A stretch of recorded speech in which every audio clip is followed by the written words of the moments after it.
Bismillahirrahmanirrahim. Assalamualaikum warahmatullahi wabarakatuh. Perkenalkan, nama saya Amar Hamzah, NPM C1A190401, Prodi Ilmu Hukum, Universitas Subang, mata kuliah Perbandingan Hukum, dosen pengampu Bapak Hendy Sumadi SHMH.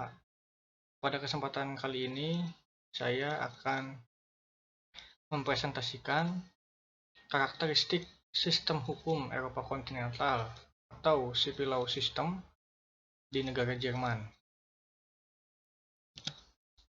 Langsung saja, negara Jerman. Jerman secara resmi disebut sebagai Republik Federal. Jerman adalah negara berbentuk federasi di Eropa.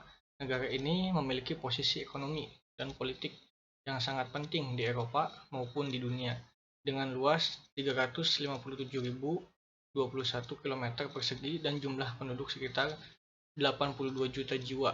Negara dengan 16 negara bagian ini menjadi anggota kunci Organisasi Uni Eropa atau penduduk terbanyak, penghubung transportasi barang dan jasa antar negara sekawasan, serta menjadi negara dengan penduduk imigran ketiga terbesar di dunia. Sistem hukum adalah suatu kesatuan yang terdiri dari unsur-unsur yang mempunyai interaksi satu sama lain dan bekerja sama untuk mencapai tujuan kesatuan tersebut. Kesatuan tersebut diterapkan terhadap kompleks unsur-unsur yuridis seperti peraturan hukum, asas hukum, dan pengertian hukum. Kemudian, karakteristik sistem hukum Eropa kontinental, civil law system. Sistem hukum Eropa kontinental memiliki tiga karakteristik, yaitu satu, memiliki kodifikasi. Dasar sistem dari hukum ini adalah memperoleh kekuatan mengikat karena diwujudkan dalam peraturan-peraturan yang berbentuk undang-undang dan tersusun secara sistematik di dalam kodifikasi. Kepastian hukum hanya bisa diwujudkan jika tindakan hukum manusia dalam pergaulan hidup diatur dengan hukum tertulis. Hakim tidak dapat leluasa menciptakan hukum yang mempunyai kekuatan mengikat umum. Hakim hanya berfungsi untuk menetapkan dan menafsirkan peraturan dalam batas-batas wewenangnya. Putusan seorang hakim dalam suatu perkara hanya mengikat para pihak yang berperkara saja. Kemudian karakteristik yang kedua, hakim tidak terikat pada presiden. Penganut sistem Eropa kontinental tidak ada campur tangan atau campur urusan antara kekuasaan satu dengan yang lainnya, dan memberi keleluasan yang besar bagi hakim untuk memutuskan perkara tanpa perlu meneladani putusan-putusan hakim terdahulu.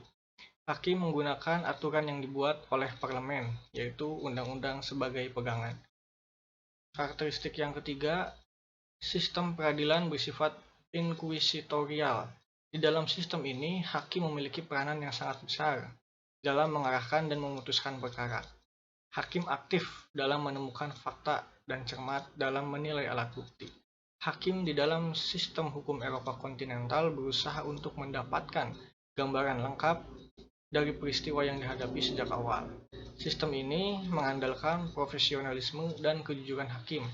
Negara-negara penganut hukum Eropa kontinental menempatkan konstitusi pada urutan tertinggi dalam hierarki peraturan perundang-undangan.